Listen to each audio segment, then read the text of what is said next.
I stared at the legal document in my hand, my fingers trembling as I read my own company's name listed under his signature.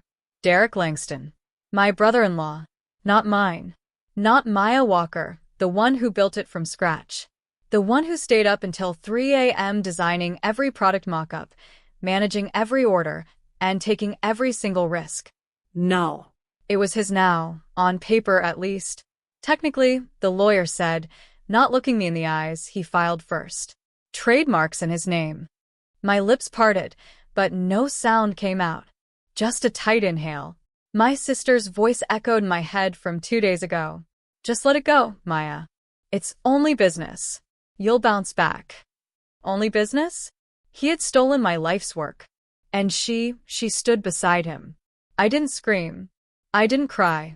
I just stood there in that cold office, a piece of paper in my hand, and a fire quietly lit in my chest.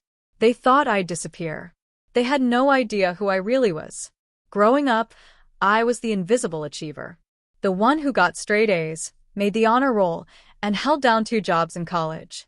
But at every family dinner, the spotlight always landed on Derek.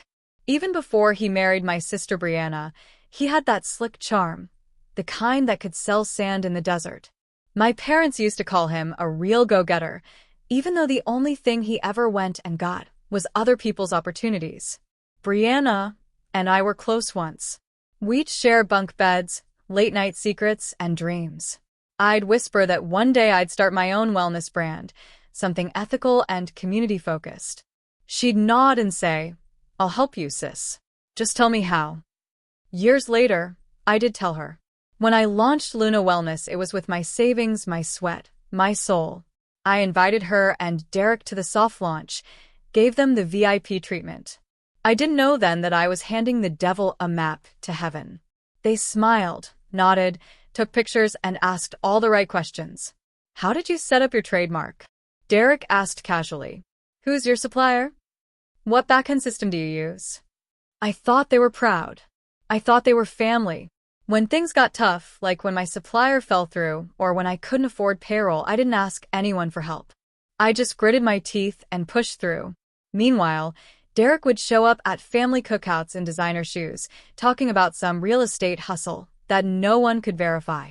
Then one Thanksgiving, he offered to advise me. Said he could streamline my business. I laughed. Derek, thanks, but I've got it covered. He didn't laugh back. Now I know why. But back then, I still believed family meant loyalty. I still thought my hard work would protect me from betrayal. I was wrong. After the shock of discovering Derek had registered Luna Wellness under his own name, I did what any sane person would do. I called Brianna. I wanted to believe it was a mistake. Maybe a miscommunication. Maybe he thought he was protecting me somehow. But the second she answered, I heard the tension in her breath. Maya, she said flatly, I told you this wasn't personal. Not personal? He stole my company. No, she snapped. He protected it. You were moving too slow. You didn't have the right infrastructure, and if you'd just listened. Brianna, I interrupted, my voice trembling. You stood there. You smiled at the launch. You knew how hard I worked. You knew what it meant to me. There was silence. Then she said it. Honestly, it's just better this way. Derek knows what he's doing. That was it. No apology. No shame. Just cold justification, like I had no right to be hurt. Later that night, my mom called. I thought maybe she'd understand. Maybe someone would be on my side. Instead, she sighed and said, Honey, just let it go. What's done is done. I hung up, sat on the edge of my bed, and stared at the floor for a long time. That was the night something inside me broke, and something else hardened. Not hate, not revenge. Something quieter. A decision. They wouldn't see it coming. I didn't send a long text. I didn't curse anyone out. I just stopped. Stopped calling. Stopped checking in. Stopped trying to prove I was worth decency. I closed all family group chats without a word. Removed birthdays from my calendar. Unlinked my business accounts. Reset every password. And backed up all my personal files. I canceled the monthly payment I'd been sending to help my parents with groceries. It wasn't much, just a quiet gesture I never talked about. But I was done financing my own erasure. And then I disappeared, not in a dramatic, look-at-me way. In a peaceful, permanent way. I took a long walk the next morning. Left my phone at home. Breathed. And for the first time in years, I didn't feel guilty. I didn't feel anxious. I felt free. Free from explaining myself. Free from carrying adults on my back. Free from fixing what I didn't break. People started asking where I was. I didn't answer. Derek posted some cocky photo on LinkedIn, excited for what's next at Luna Wellness. I didn't reply. Didn't comment. Didn't flinch. I was building something better. Something he couldn't steal.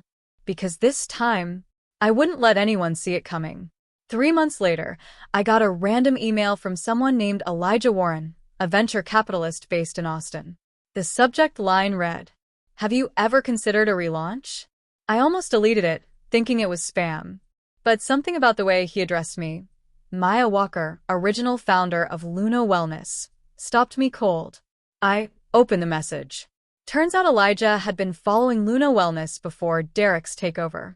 He'd met me briefly at a wellness expo in San Diego a year ago. "You probably don't remember," he wrote, "but you gave my wife a free care package after she told you about her autoimmune condition. That kindness stuck with me." He went on, "I've seen how your brand's tone has shifted under Derek. The soul is gone. But your blueprint, your vision, it's still worth backing. If you're thinking of starting something new, I'd like to help." I stared at the screen. My fingers hovered over the keyboard. I remembered that woman, Elijah's wife. She'd cried at my booth, said no one had ever made her feel seen before. And I just handed her the best box I had and hugged her like we'd known each other for years. Now her husband, a complete outsider, saw me more clearly than my own family ever had.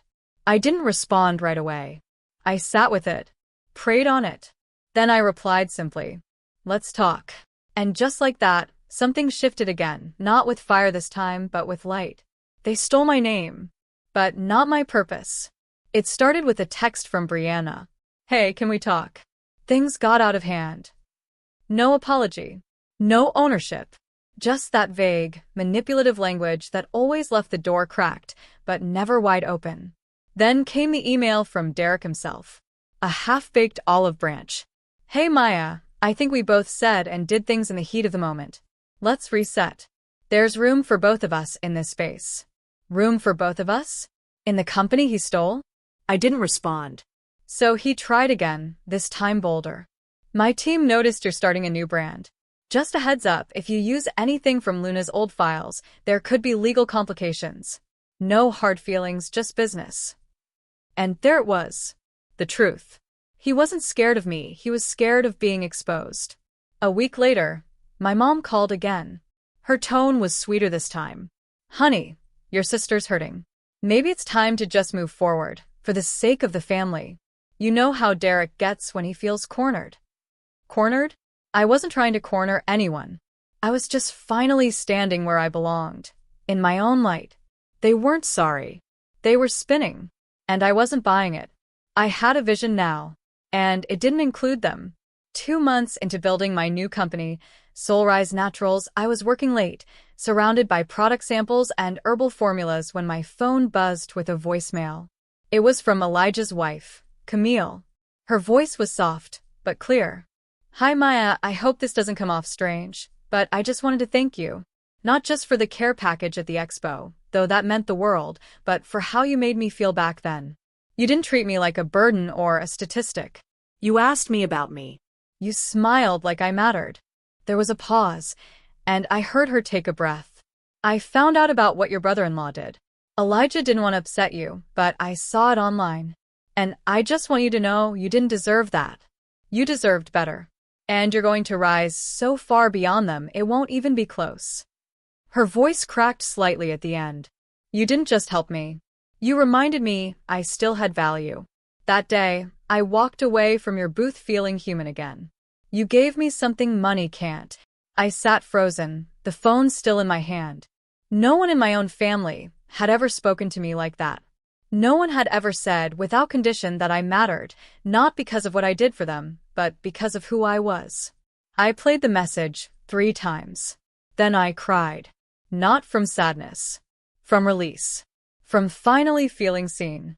Camille didn't owe me anything, and yet her words stitched something back together in me that I didn't even know was broken. I'd spent years giving to people who never looked back. But now someone did. Someone real. That's when I realized, kindness doesn't always come back from where you gave it, but it always returns. It was a Thursday when Derek showed up. I was in my new office, smaller than before but mine, reviewing supplier invoices when my assistant buzzed in. "There's a Derek Langston here to see you." Should I? I didn't answer right away. Just stared at the name on the screen. My stomach didn't twist. My chest didn't tighten. Not this time. I walked out to the lobby and there he was, same slick smirk, though it didn't land the same anymore. He stood when he saw me, arms open like we were old friends. "Maya, you look wow. This place is nice." I didn't smile. He cleared his throat. "Listen, I was thinking maybe we could talk. Water under the bridge, you know? There might be a way to collaborate." I held up my hand. No anger. No lecture. Just clarity. "No." His brow furrowed. "Wait, what?" "I'm not interested, Derek." He blinked like he'd never heard the word before. "You sure?" "We could." "I'm sure." Silence stretched between us. He didn't know what to do with it. I nodded once. "Have a good day." Then I turned and walked back inside, the glass door closing gently behind me. I didn't need revenge. I didn't need validation. I just needed that final, quiet no. And it was more than enough. Looking back, I used to think loyalty meant silence. That if you loved someone, family or not, you endured, you forgave, you stayed. But what I've learned is this. Silence can be a cage or a choice. And when I finally chose myself, everything changed. They stole my ideas, mocked my pace, doubted my worth, and still, I rose. Not in spite of them, but without them. And if you're listening to this, if you've been underestimated, used, or cast aside, I need you to hear me now. You don't owe them access just because they share your blood. You don't need to explain your worth to people who benefit from misunderstanding it. You are not bitter for protecting your peace. You are not cold for choosing distance over drama. You are not wrong for saying no, even if it's the first time in your life you ever have. Sometimes your loudest comeback is silence. And sometimes the best revenge is becoming everything they said you couldn't be, and doing it without ever looking back.